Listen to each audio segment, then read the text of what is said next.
정말로 얼굴을 뵙게 돼서 반갑고요. 오늘 이 자리에서 간증을 할 수 있는 기회를 주신 것에 대해서도 감사를 드립니다. 어, 지금까지 여러 많은 회장님들을 이렇게 저희가 모시고 한장선이 운영되어 왔는데, 특히 우리 서재원 목사님에 대해서는 참 존경하고 감사하다 하는 말씀을 드리고 싶습니다. 예, 정말로 그 하시는 일들을 보게 될 때 참 수고가 많고 고생이 많으셨는데 참 대단하다 하는 생각이 들고요. 한 번 더 회장님 하시면은 얼마나 좋을까 생각하고 있습니다. 예, 제가요, 나이가 이렇게 몇십 년이 돼서 이 자리에 있다 보니까 이런 생각을 참 많이 해요. 나이가 먹으면 과거를 이야기하게 되고, 청년은 미래를 말한다, 그렇게 생각하고 있습니다. 제가 걱정됐던 것은 간증한다고 하면서 어차피 과거의 이야기를, 지금까지 온 이야기를 해야 될 텐데, 그 이야기 하는 것이 어쩌면은 이렇게 간추려져서 말씀을 드리는 사역의 사건들을 말씀드리는 것이기 때문에, 이게 또 노인 역할을 하는 것 아닌가 하는 걱정도 좀 있었습니다. 먼저 수레바퀴 선교에 대해서 말씀을 드리자면, 저는 신앙생활을 1974년도 전에 시작을 했긴 했지만은, 제가 구원의 확신을 한 것은 1976년도 여름이었던 것 같습니다. 그리고 1977년도에 목회자로 부르심을 받았다 하는 사실을 깨닫고 신학을 하게 되었는데요. 신학을 해서 사역을 하는 가운데 저는 여의도에서 교육전도사와 안수를 받고 교육 목사를 한 6년 동안 사역을 했습니다. 여의도에 있는 여의도 침례교회에서 사역을 했는데, 그때 열정으로 한 6년 하고 나서 개척교회를 해야 되겠다 해서 제가 목동에서 개척교회를 목산교회라고 하는 이름을 걸고 이렇게 사역을 하게 됐습니다. 거기에서 개척교회 한 1년 반 정도 하다가 제가 89년도 8월 2일 날 교통사고가 났습니다. 제가 그때 목을 다쳐서 전신마비가 되었는데, 그 수술을 받고 한 8개월 동안, 8개월 동안 입원했는데, 한 6개월 동안 세브란스 재활병원에서 제가 재활 치료를 이렇게 받았습니다. 그 당시 세브란스 재활병원에서 주일날 낮에 예배를 드리고 목요일날 찬양하는 그러한 시간들을 갖게 되었습니다. 제가 다치고 나서 재활 치료를 받을 때 병원에서 이렇게 찬양 예배에 참석했을 때 한 20명 정도가 보통 참석해서 같이 1시간 동안 찬양을 하는 그러한 시간이 있었는데, 그 찬양이 저에게 큰 위로가 됐고 힘이 됐습니다. 물론 다쳤을 때 여러 가지 심리적으로 또한 영적으로 육체적으로 많은 어려움이 있었는데, 그때 기도를 하는 중에 주님께서 저에게 말씀하시기를 세상이 주는 것 같지 않은 평안을 너에게 주겠다 하는 그런 말씀이 제 영혼을, 제 마음을 참 편하게 했습니다. 아멘. 근데 참 하나님께서 그때 이런 말씀을 해주셨으면 참 좋았을 것 같은데요. 일어나 걸을 것이다 하는 말씀을 아멘. 주셨으면 얼마나 좋았을까요? 그런데 그 말씀, 그 음성은 들리지 않았어요. 그래서 제가 일어나 걸어라 찬송을 수백 번 불렀습니다. 그래도 안 낫더라고요. 아, 하나님의 뜻이 그냥 이렇게 살도록 하는 것인가 보다라고 병원에서 제가 생각을 했었는데 참 재밌는 그런 일들도 참 많았습니다. 어떤 그중에 하나를 말씀드리자면 어떤 분이 이렇게 지나가면서 목사가 다쳤대 그 말을 하는 거예요. 그 말을 들을 때 제 마음이 좀 움찔했어요.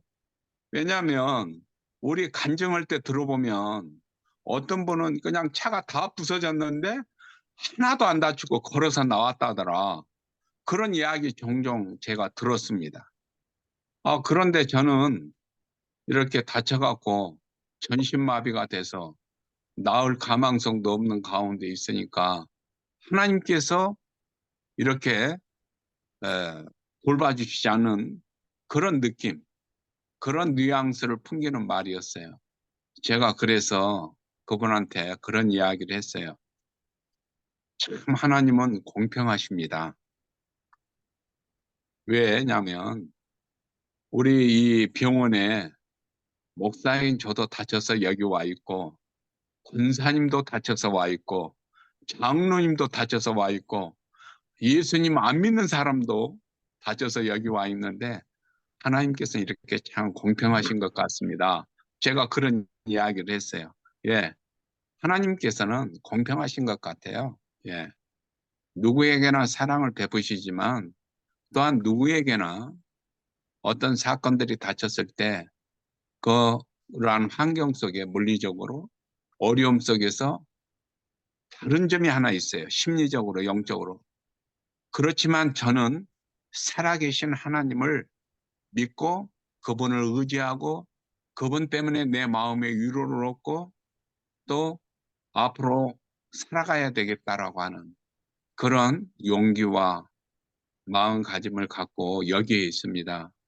그렇지만 아멘. 믿지 않는 사람들은 좌절하고 힘들어하고 어떻게 살아가야 될 것인가 하는 목적과 방향을 잃어버리고 이렇게 계신 분들이 참 많은데 하나님께서 저에게 그런 은혜를 주신 것 같습니다. 제가 병원에서 있으면서 병원 이야기를 하는 이유가 있어요. 제 사역은 병원에서부터 시작이 됐거든요. 근데 재활병원에 있어 보니까 주일날 저녁에 예배를 안 드리는 거예요, 병원에서. 아, 내가 그래도 이 목회자인데 주일날 저녁에 예배를 드려야 되겠다. 그래서 몇몇 사람들을 모여서 같이 찬송하고 예배를 드렸어요. 주일날 저녁에 제가 병원에 있을 때. 이렇게 이제 병원에서 예배를 드리고 상담도 하고 그런 일들을 하게 됐습니다. 그리고 제가 퇴원을 하게 되었는데 퇴원하고 나서 누워 있다 보니까 참 어려움이 있었어요. 근데 제가 병원에 있을 때 목회자들을 통해서도 은혜를 많이 받았고 그랬는데 제 동기들이 제가 다쳤다는 이야기를 듣고 많은 분들이 기도해주고 심지어는 두 분이나 40일 금식 기도하고 끝나자마자 저한테 와서 기도해 주셨어요. 두 분이나. 저는 그분들이 40일 금식 기도하고 은혜 받고 바로 와서 저한테 기도해 주면 제가 벌떡 일어나서 걸을 줄 알았거든요. 그런 일이 안 일어났어요. 참 답답했습니다. 그렇지만 그분들의 기도 덕분에 제가 이런 사역을 하게 됐다라고 생각을 하고 하나님의 은혜 가운데 있다는 걸 생각하면서 참 감사하게 생각하는데요. 퇴원하고 나서 집에 있으면서 그분들이 생각이 나는 거예요. 왜냐하면 이게 척수를 다쳐갖고 입원을 하게 되면 제일 먼저 자기 몸을 자기 마음대로 움직이지 못하는 그런 일 때문에 굉장히 상실감하고 또 노동력도 이렇지만은 경제적인 부분도 어렵고 또 회복되지 않는다. 정상적으로 회복되지 않는다라는 것 때문에 인간관계가 많이 끊어져요. 병원에 있을 때 자신의 몸이 불편하고 힘들기 때문에 짜증을 많이 내거든요. 저도 짜증을 냈습니다. 근데 그 짜증이 결혼하신 분들의 경우에는 그 약간 안 좋은 이야기를 해요. 그래서 결혼하신 분들 중에서 병원에 있을 때 예, 헤어지시는 분들이 좀 있었어요. 예, 제가 그 모습을 보게 될 때 굉장히 가슴이 아팠거든요.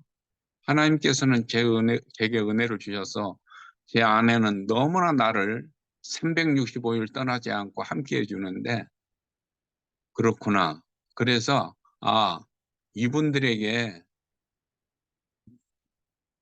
어떤 위로와 어떤 상담과 삶의 방향을 제시해주고 함께 할 것인가에 대해서 많이 고민했고 상담을 많이 했습니다. 그래서 어떤 분은 그런 이야기를 해요. 자기가 다쳐서 할 수 있는 게 아무것도 없다고. 그런데 그분이 한 가지 거 하는 게 있어요. 어떻게 그렇게 나쁜 말은 잘해요, 아내한테. 상처 주는 말을 그렇게 해요. 그래서 제가 그분한테 그랬어요. 아니, 당신은 지금 엄청난 능력을 갖고 있지 않느냐. 어떻게 그렇게 아내 수고하고 고생하고 정말로 당신을 위해서 헌신하고 있는데 나쁜 말만 그렇게 할 수 있느냐. 고맙다. 감사하다. 사랑한다. 정말 수고가 많다. 왜 그런 이야기를 못 하느냐. 당신이 이 말을 바꿈으로써 당신의 가정도 지켜지고 당신의 마음도 평안해지고 그럴 것이다 하는 그런 이야기를 정말로 많이 했어요. 개인적으로. 그래서 제가 병원에서 예배를 드리면서 상담도 하고 그랬는데 집에 있으면서 제가 세브란스 재활병원을 한 십몇 년간을 매 주일 저녁마다 가서 예배를 인도를 했습니다. 세브란스 병원에서. 그 당시에 민주화 운동이 있어가지고 연세대 앞에 데모를 많이 했잖아요. 그러면 이게 못 들어가요. 그러면 연세대 후문으로 이렇게 가서 참 힘들게 들어가서 예배를 인도하고 함께 했던 그런 기억이 있습니다. 그래서 그분들이 병원에 있으면 그래요. 퇴원하면 죽을 것 같다라고 하는 느낌을 받는 것 같아요. 그래서 다른 병원으로 갑니다. 그래서 제가 서울에 있는 큰 병원들은 거의 다 찾아가서 상담을 했어요. 그리고 국립재활병원은 제가 한 달에 한 번씩 가서 강의를 했습니다. 상담도 했지만은 이렇게 강의를 했는데, 그리고, 어, 옛날에 보라매 공원에 삼육병원이 있었는데, 나중에 광주로 옮겼거든요. 거기까지 가서 상담하고 만나서 이야기하고 병원 사역을 제가 했어요. 쫓아다니면서. 그리고 퇴원하면 그분들이 있는 집에까지 가서 어떻게 살고 있는지 이렇게 상담하고 예배드리고 함께 하고자 하는 그런 일들을 했습니다. 그런 그 사역을 하는 가운데 제가 1992년도에 정식적으로 수레바퀴 선교회라고 하는 이름을 걸고 시작을 했어요. 수레바퀴라고 이름을 건 이유는 그 이면에는 두 가지 이유 때문에 그렇게 했는데 첫째는 저희가 휠체어를 타고 있어서 휠체어라고 그러잖아요. 그래서 휠이라고 그래서 수레바퀴라는 이름을 걸었어요.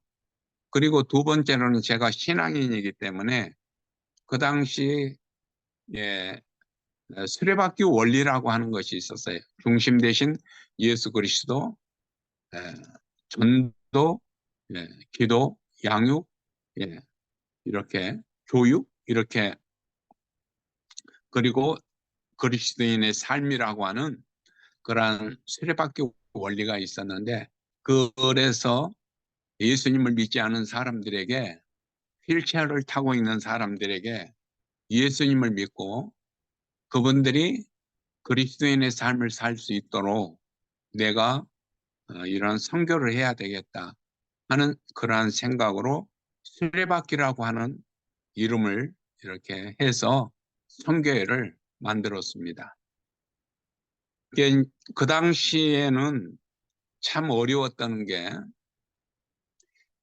다른 사람의 말이 굉장히 영향을 주는 것 같았어요.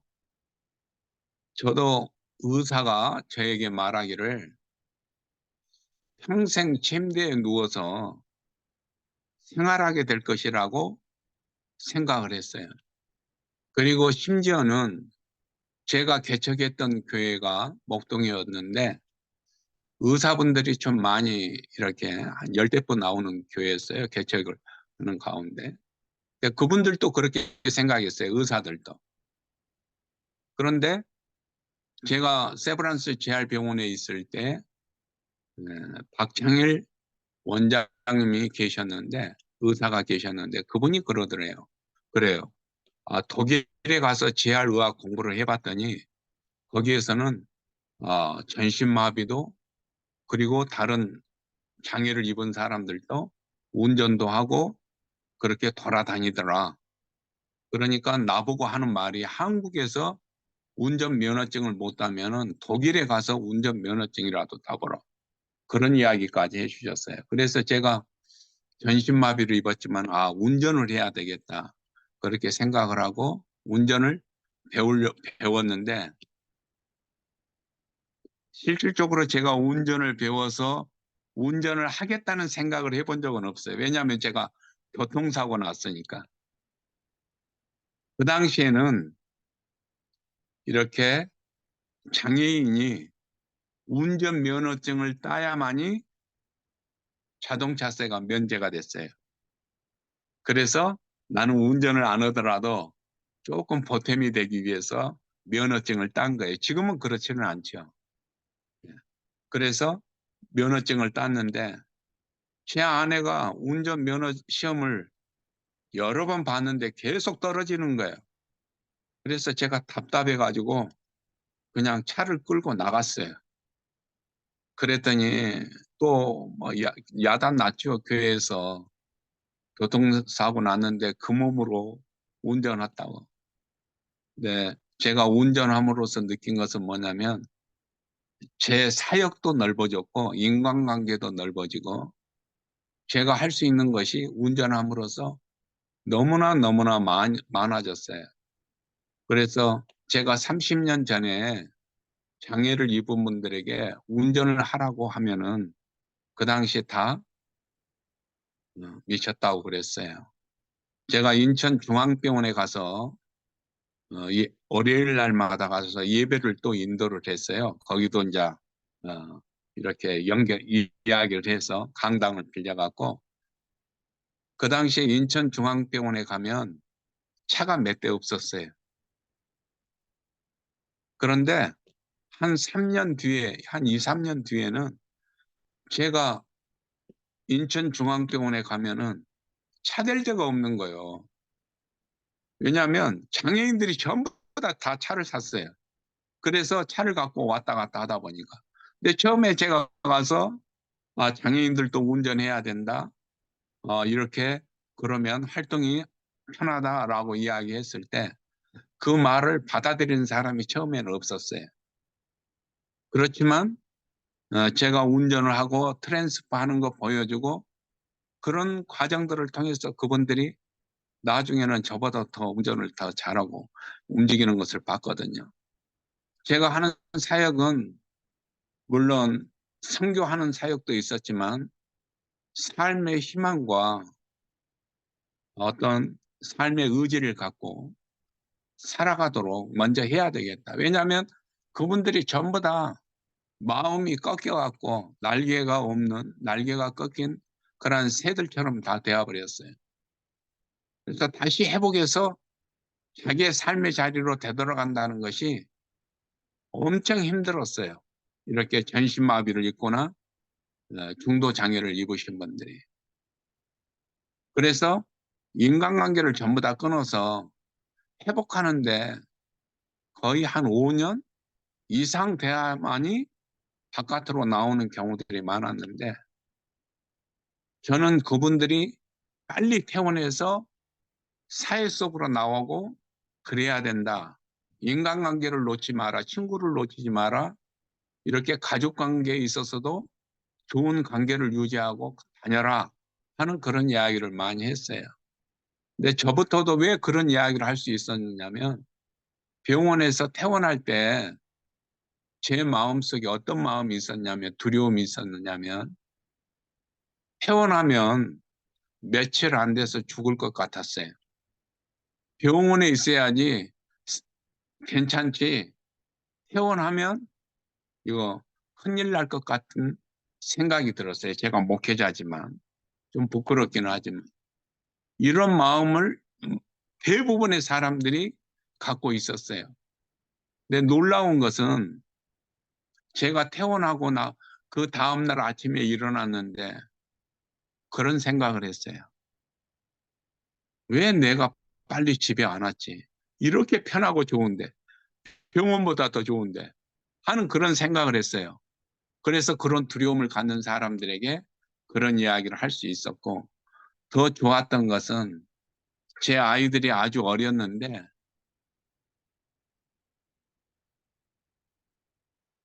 유치원을 다녔어요.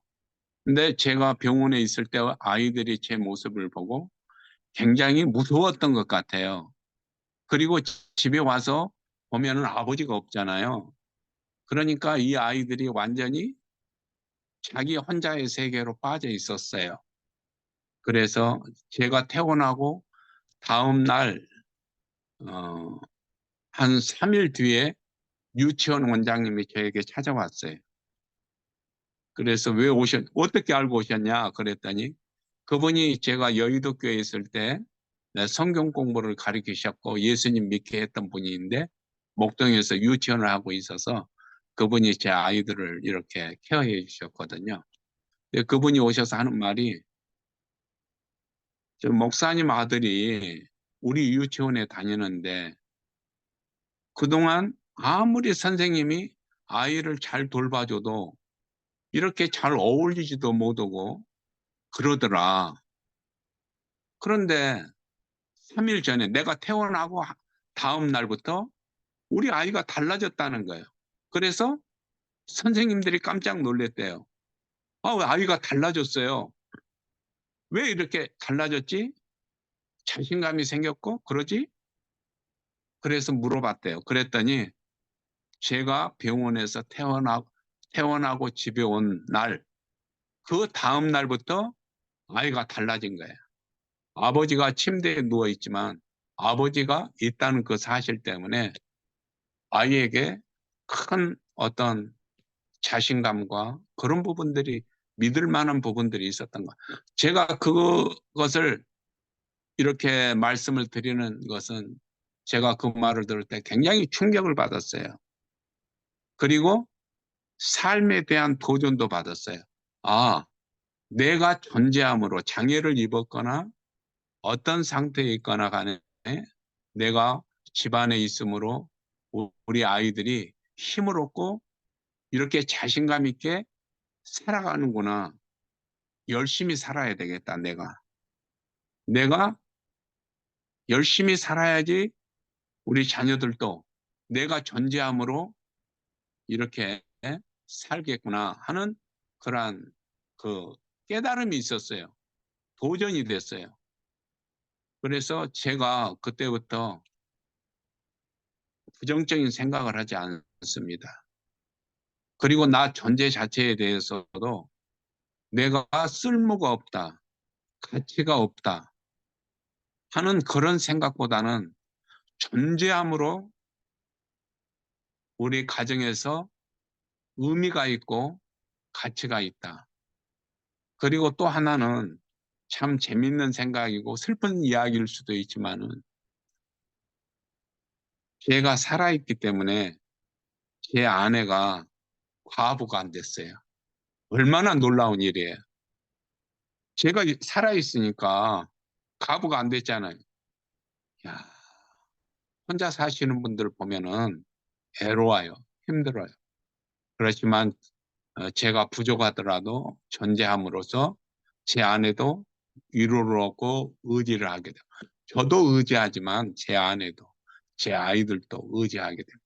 더 중요한 것은 제가 이 선교 사역을 함으로써 모임을 가졌어요. 이제 예배 모임을 가졌어요. 그리고 여름에 하고 겨울에 수양회를 갔었어요. 한 15년 동안 여름하고 겨울에 수양회를 갔는데 예배 모임에는 다 못 올 수 있어요. 그런데 제가 수양회를 할 때는 제 친구 목회자들이 도움을 줘가지고 하여간 지방에 있는 사람부터 이렇게 봉고차로 모셔갖고 몇 분씩 모셔갖고 올라오는 거예요.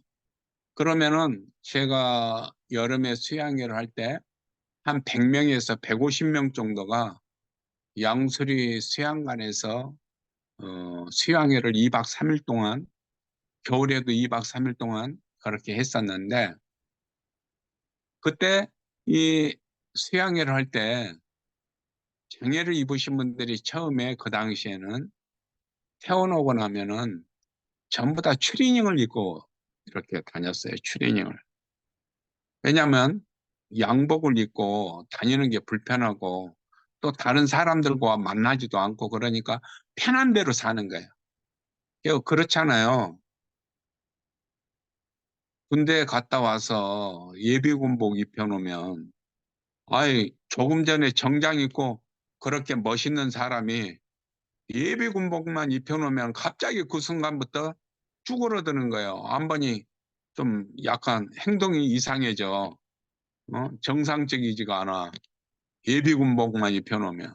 그런 것처럼 정말 직장 생활 잘하고 대학교도 졸업하고 정말 그렇게 멋있는 사람들이었는데 추리닝 입고 나오는 그 모습을 보니까 이렇게 수양에 또 오는 모습을 보니까 별로 마음에 안 든 거예요. 그래서 야, 우리가 장애를 입고 이렇게 생활하지만 좀 멋있게 살자. 그래서 제가 우리가 제 아내랑 양복 바지하고 조끼를 한 몇십 벌 만들어서 오신 분들한테 다 주고 앞으로 양복 입고 다니고 양복 입고 와라. 수양회 때 올 때. 이게 지방에 있는 분들이니까. 그리고 어, 이렇게 움츠리지 말고 살아. 그런 이야기를 참 많이 했고 그렇게 나눠줬어요.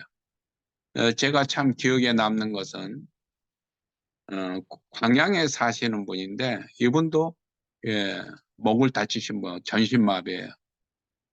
그런데 그분이 이제 수양회를 왔어요. 어렵게 친지들의 도움을 받고 올라왔는데 1년 오고 2년 오고 3년 오니까 제가 한번 오라고 그래서 광양을 갔어요. 근데 그 집사님이 하시는 말씀이 그래요. 아유, 우리 저 남편이 수양에 갔다 오면 양복을 해라. 어, 저 뭐냐 구두를 신자 뭐 그렇다는 거예요. 그리고 운전도 하겠다는 거예요. 운전도 못 하셨던 분인데 그분도. 그리고 나서는 지금 매화원이라고 하는 그런 사회복지 시설을 운영하고 계세요. 왜냐하면 그런 도전들이 참 많이 있었어요. 여러 가지 그런 경우들이 사례들이 너무 많은데 그런 상담을 해서 예, 이야기를 했는데 우리가 다치게 되면은 어떤 생각을 갖게 되냐면 낳고 싶어 하잖아요. 낳고 싶어. 그래서 귀가 얇아져요. 귀가 얇아지는데 무슨 약이 좋다. 그러면 그걸 구하게 되고. 그러니까 어떤 분은 또 중국 가겠대요. 중국 가서 침 맞고 어쩌고 하면 낫는다고 오라고 그래서 가겠다고. 그래서 제가 못 가게 말렸어요. 뭐라고 말렸냐면 이런 말 딱 한마디 했어요. 등소평 아들 등복방이가 있는데, 예, 야, 등복방이가 아직도 못 걸어. 어? 중국에서 오직 좋은 거, 좋은 의사 만났겠냐. 당신 중국 가봤자 몇 천만 원 쓰고 오지만 올 때는 실망해 가지 마. 라고 말씀을 드렸어요. 그랬더니 그분이 그걸 포기했어요. 그런 경우들이 참 많은데 저도 친구들한테 몸에 좋다는 이야기를 저는 말하지는 않았는데 다른 사람들한테 들었는가 봐요. 어디 중국 갔다 오면 웅담도 사다 주고 불로초라고 하는 것도 막 갖다 주고 그랬어요. 근데 그거 먹어봤자 먹지도 않았어요, 저는. 먹어봤자 뭐 별로 의미가 없는 거거든요. 어, 제가 그런 걸 확신했기 때문에 제 알만 열심히 하자 그렇게 생각을 했는데 그래서 그런 부분들을 통해서 이야기를 해줬어요. 그렇게 해서 이제 선교회를 하면서 사람들을 만나고 이렇게 하다 보니까 한 가지 문제점이 있어요. 왜냐하면 제 선교회를 하면서 이렇게 예배 모임을 갖고 전도를 하고 수양회를 하고 그리고 그분들에게 저는 장애인 교회를 안 하겠다고 그랬어요. 장애인 교회를 하지 않는다. 제가 중점적으로 선교 사역을 했던 분들은 휠체어를 타신 분들이었거든요. 근데 휠체어가 몇십 대 모이다 보니까 이렇게 공간도 좁고 움직이기도 어렵고 그렇더라고요. 그리고 휠체어를 타고 있으니까 이분들을 누군가가 도와줘야 돼. 그런데 휠체어만 타고 있는 사람들끼리 하기도 어려워. 물론 가족도 따라오기는 하지만은 그래서 제가 그랬어요. 우리 휠체어는 1인 1교회다. 그렇게 말했어요. 지역에 있는 교회에 나가라. 응? 그리고 몰려가지 마라. 그래서 저희 지금도 선교회를 하지만 10명 모이면 10교회고요. 30명 모이면 30교회예요. 다 다른 교회 나가니까. 저는 그렇게 이제 각각 교회로 나가서 그곳에서 활동하도록 처음부터 이야기를 했어요. 그런데 그분들이 이렇게 이제 제가 선교 사역을 하고 예배 모임을 가고 수양회를 가고 그래서 교회에 이렇게 갔는데 교회 충성을 진짜 잘해요. 예수님 믿고 나서. 그래서 장로 되신 분들도 여러 분 있고 안수 집사 되신 분들도 있고 제가 그분들을 볼 때 저 개인적으로는 참 자부심도 갖고 또 그분들이 이렇게 예수님 믿고 이렇게 신앙생활 한다 하는 이야기를 할 때 정말로 감사한 마음이 있습니다.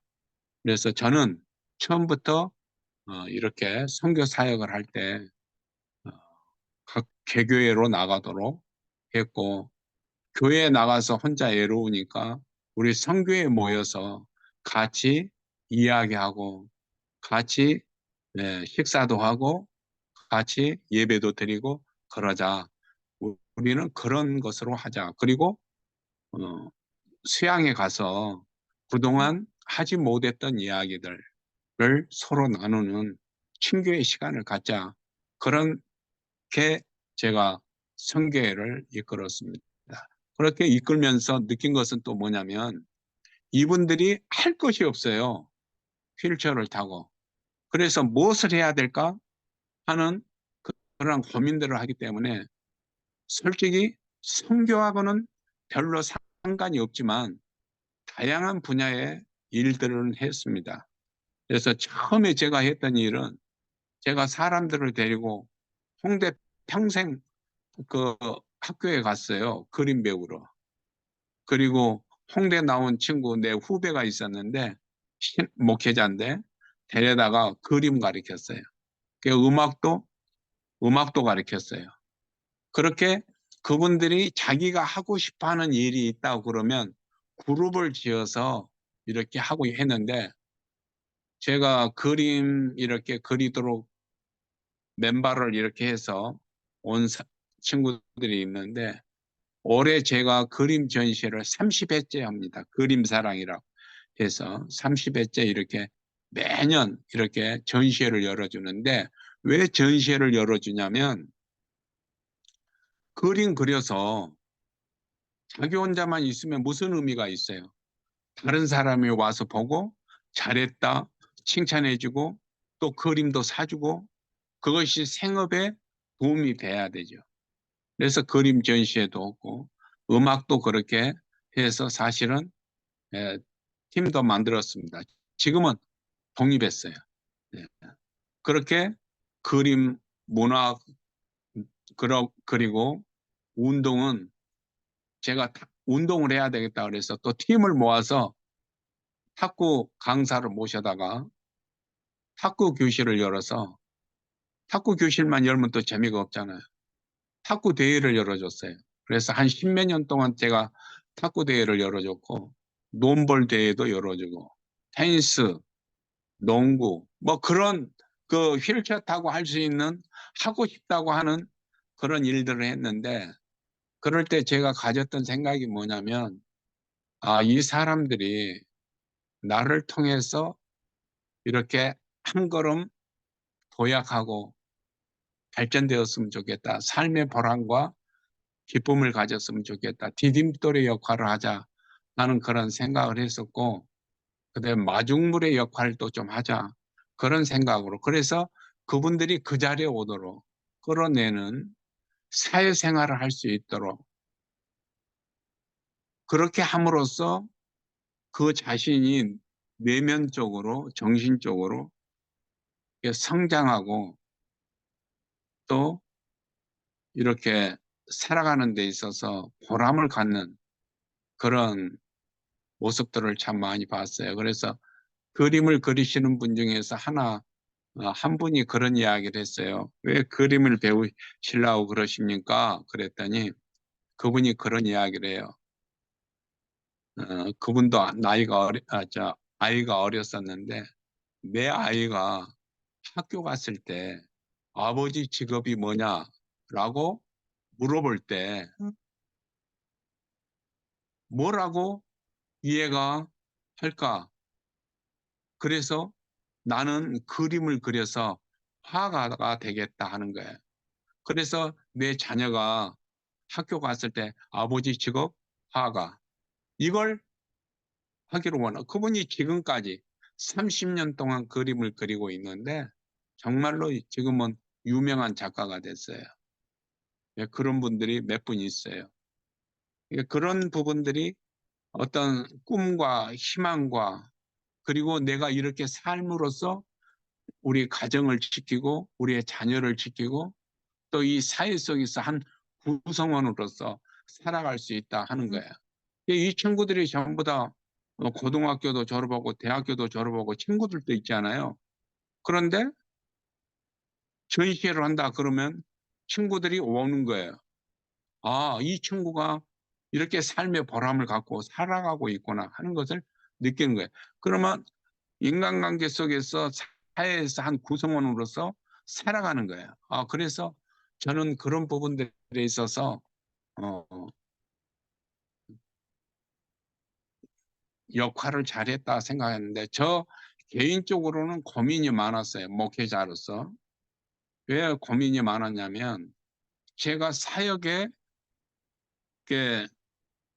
재정 부분을 보니까 선교 사역을 하는 데 있어서는 30% 직접적으로 들어가는 게, 그리고 뭐 그림이니 뭐니 이런 것들을 도와주는 데 있어서 70%가 들어가는 거예요. 내가 고민이 되는 거예요. 선교 사역을 하는데 100% 들어가야 되는데, 이게 복지 부분에 70%가 들어가고 선교 사역에 있어서는 30%만 이렇게 사용되어지는 것이 하나님 앞에 좀 어떻게는 좀 죄송스럽고 미안한 마음이 있고, 또 내가 이렇게 하는 것이 맞는 것인가 하는 그런 갈등이 있는 거예요. 갈팡질팡하는 마음이 있었어요. 네, 참 많이 그런 부분으로 고민했고, 갈등도 했고 기도도 했었는데 제가 그렇게 생각했어요.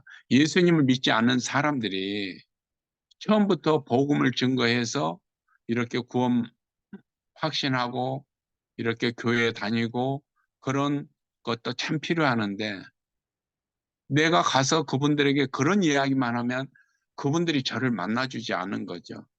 그런데 제가 다양한 이야기를 함으로써 제가 사람들을 만나는 데 있어서 폭이 넓어졌어요.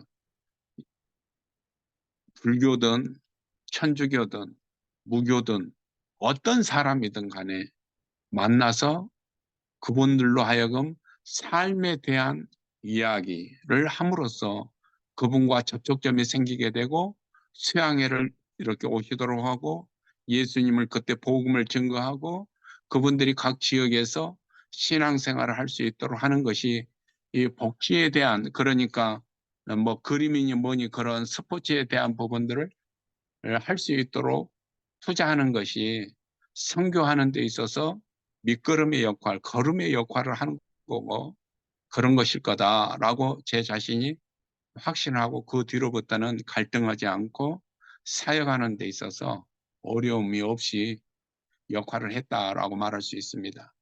제가 이렇게 이제 선교 사역을 하는 가운데 제가 중간에 조금 외도를 했어요. 외도를 했다는 말이 좀 이상하긴 하는데 제가 빌딩에서 선교 사무실이 있었는데 그 옆에 개척교회가 있었어요. 그래서 그 교회가 목사님이 나가버리신 거예요. 그래서 저보고 와서 설교를 해달라고. 그래서 한 3개월 동안 가서 설교를 했어요. 본 교회에 놔두고. 그래서 거기 가서 한 3개월 했는데 개척교회인데 한 3, 40명, 40명 정도 모이는 교회였어요. 그래서 오라고 그래서 가서 했었는데 한 3개월 뒤에 교회에서 투표를 했대요. 저를 청빙하기로. 그래서 만장일치는 아니었어요. 만장일치였으면 참 좋았을 텐데 그래도 몇몇 분들이 반대는 했대요. 예, 참 민주주의였죠. 그래서 제가 그럼 가자 해서 그 교회 가서 무려 7년 동안 교회 사역을 했습니다. 교회당도 2번이나 지었어요. 사실 휠체어 타고. 그런데 교회당을 안 지을 걸, 교회당을 지은 걸 후회합니다. 왜 후회하냐고요? 하나님 앞에서. 하나님의 은혜로 교회당 지은 건 틀림없어요. 하나님께서 거저 주셨거든요. 제가 교회당을 사서 갔는데 뭐 재개발돼 갖고 뭐 좋은 데로 옮겼어요. 그런데 교회당을 딱 짓고 보니까 이 사람의 마음이 좀 달라지는 것 같아요. 예, 화장실 갈 때하고 나올 때하고 좀 틀리다고 그러잖아요. 그러니까 이제 교회당도 뭐 제가 한 300평짜리 지었어요. 여기 교인들도 한 90명 이렇게 모였고 한 7년 동안 사역하는 거. 그러니까 좀 더 멋있는 목회자를 모시기를 원했던 것 같아요. 성도들 마음에. 이렇게 표집을 잡아요. 그래서 고민을 많이 했는데 그런데 그거 트집 잡아서 나올 것은 아닌데 제가 2가지 것 때문에 교회 사역을 그만하고 선교 사역에 전념해야 되겠다라고 생각했던 부분이 뭐냐면 첫 번째는 결혼식이었어요. 제가 결혼식을 교인들 자녀들 결혼식을 시켰거든요. 또 하나는 장례식이었어요. 그런 미안한 마음이 들더라고 제 마음속에. 제가 도와줘야 되는데 목회자로서 위로해야 되는데 내가 휠체어 타고 가서 오시는 분들한테 또 그 집안에 미안한 마음도 들고 장례식을 하게 되면 납골당 가면 얼마나 좋아요. 그런데 산으로 가거든요. 그러면 휠체어 밀고 가야 되잖아요. 그게 불편해요. 이게 참 앞으로 이게 이런 부분들이 나한테 다가올 텐데 이건 내가 좀 더 멋있는 목회자가 오셔서 해도 되겠다. 나는 장애인 사역을 해야 되겠다라고 마음 먹고 갔었는데 근데 제가 왜 이게 좀 문제였다고 생각하냐면 제가 교회당을 짓고 보니까 소문이 났어요. 수레바퀴 선교회가 부자라고. 그래갖고 후원금이 3분의 1 토막 났어요. 아이고. 그래서 교회를 그만두고 선교회를 다시 시작하려고 그러니까 얼마나 힘들어요. 또 굉장히 힘들어서 이야, 이거 내가 부자가 아니고 수레바퀴 선교회가 부자가 아니고 교회를 지어서 하나님 앞에 드린 거고 전부 다 하나님께 드린 거고 내가 나올 때 그거 팔고 나온 것도 아닌데 이거 굉장히 힘들었어요. 그래서 내가 이렇게 좀 외도를 했더니 선교회가 이렇게 어려워졌구나. 그렇게 이제 생각도 했었는데 예, 그래도 하나님께서 길을 열어 주셨어요. 저는 하나님께서 고비고비마다 역사하시고 붙들어 주시고 이끌어 주심에 대해서 뒤돌아볼 때 그러한 표적들이 있어요. 그래서 내가 힘들 때 뒤돌아보면 그렇게 역사하셨다는 하나님의 역사하심이 너무나 분명하기 때문에 힘들어도 그때 다시 한번 일어설 수 있는 용기를 갖고 이렇게 왔다라고 생각이 됩니다. 그래서 이 수레바퀴 선교회가 한번 그런 어려운 시기를 또 중간에 한번 겪었는데 지금 현재는 그런 사역을 하는데 하나님 도우셔서 자리 잡고 사역을 하고 있고요. 제가 활동보조 사역을 하고 있기 때문에 지금 현재는 그런 부분들에 있어서는 어려움이 없습니다. 코로나로 인해서 한 2년 동안 모이지 못했잖아요. 못 모이고 그래서 제가 작년부터 다시 이제 후반기에 코로나가 이제 잦아드니까 모이기 시작을 해서 그동안 수양회도 못 갔잖아요. 그래서 올해는 한 70명 정도 계획을 세워가지고 한 2박 3일 동안 수양회를 통해서 다시 한번 기도하고 예배드리고 함께하고 또 함께 교제하는 그런 시간을 갖기 위해서 올해는 수양회 계획도 이렇게 하고 있습니다. 어, 과거하고 현재하고 달라진 점이 어떤 점이 있냐면 제가 처음에 장애인 사역을 할 때는 정보가 없었어요. 유튜브도 없었고 그리고 어떤 소식을 전해주는 복지적인 부분, 재활에 대한 부분을 말해주는 것이 없었기 때문에 제가 수레바퀴질을 한 4,500부를 만들어서 우리 척수장애인들한테 이렇게 나누어줬는데 지금은 필요가 없어요. 솔직히 유튜브 보면 다 나오고 그리고 알고 싶으면 정보가 너무 많아요. 그러나 그 당시에는 그런 부분들이 없어서 제가 책자도 만들고 여러 가지 정보를 통해서 그분들이 활동할 수 있도록 그리고 그런 부분들에 대해서 이렇게 자신감을 가질 수 있도록 정보를 제공했고 교육도 시키고 그랬었는데 예, 지금 현재는 그런 부분에 있어서는 제가 사역을 좀 접었습니다. 그래서 지금은 약간의 소식만 전하고는 그렇게 한 2,000부 정도 책자 발간을 하고 있는데요. 물론 그걸 통해서 정보를 서로 나누는 데 있어서는 약간의 역할만 하고 있지만은 처음에는 그런 수레바퀴지를 만들어서 거의 70페이지 정도 만들어서 이렇게 나누었습니다. 지금은 뭐 아주 그렇게는 하지는 않아요. 어쨌든 제가 하는 사역은 그 중도의 장애를 입고 전신마비나 하반신마비 대신 휠체어를 타신 분들을 전문적으로 중점적으로 이렇게 사역을 했고 지금도 그 부분은 크게 벗어나지는 않습니다. 물론 제가 중간에 그 사회복지시설을 하면은 휠체어 타신 분들을 해야 되지 않느냐 하는 생각도 했었는데 제가 그 생각은 한 십몇 년 전에 포기를 했습니다. 왜냐하면 그것보다는 혼자서 독립적으로 이분들은 살 수 있는 능력이 있다 하는 생각을 했어요.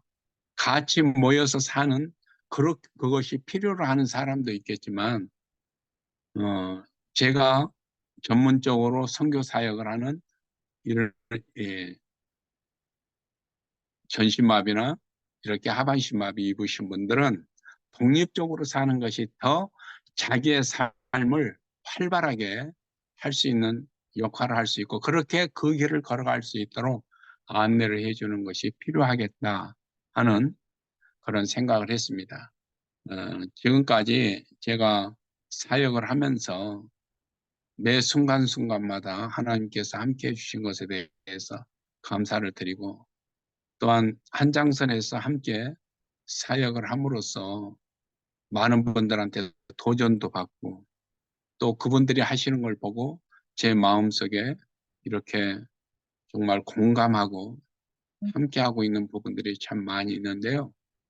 앞으로도 우리 한장선에서 수고하시는 그런 우리 목회자들 또 원장님들과 함께함으로써 더 제 자신도 용기를 얻고 또 함께함으로써 그분들에게 용기도 드리는 그런 수레바퀴 선교회로서 역할을 다하고자 합니다. 어쨌든 많은 시간 제 이야기를 들어주셔서 감사하고요. 더 많은 이야기를 하면 어, 지루할 것 같아서 여기서 마치는 게 좀 좋을 것 같습니다. 어쨌든 이야기 들어주셔서 감사합니다. 제가 한번 기도하겠습니다. 거룩하신 아버지 하나님 감사합니다. 하나님께서 뜻이 있어서 수레바퀴 선교회를 세워주시고 지금까지 함께 하셔서 여기에 있게 하셨음을 감사드립니다. 아버지 하나님 앞으로도 선교회를 통하여서 하나님의 사역을 하는데 한 부분을 감당하기에 부족한 미랄이 될 수 있도록 축복해 주시옵소서. 특별히 한장선을 기억해 주시고 한장선을 통해서 역사하시는 하나님의 은혜가 모든 각 단체 위에 또한 사역을 하시는 귀한 원장님과 목사님들이 위해 함께 하셔서 하나님께서 큰 영광을 거두시고 또한 수고하고 힘들고 어렵게 사역하시는 귀한 종들의 사역을 축복하셔서 하나님께서 귀한 열매로 역사하시기를 간절히 소원하고 기도합니다. 오늘도 이렇게 함께 할 수 있는 시간을 주셔서 감사드리고 하나님께 영광을 돌리며 이 모든 말씀 예수님의 이름으로 간절히 기도하옵나이다. 아멘. 예, 마쳤습니다. 감사합니다.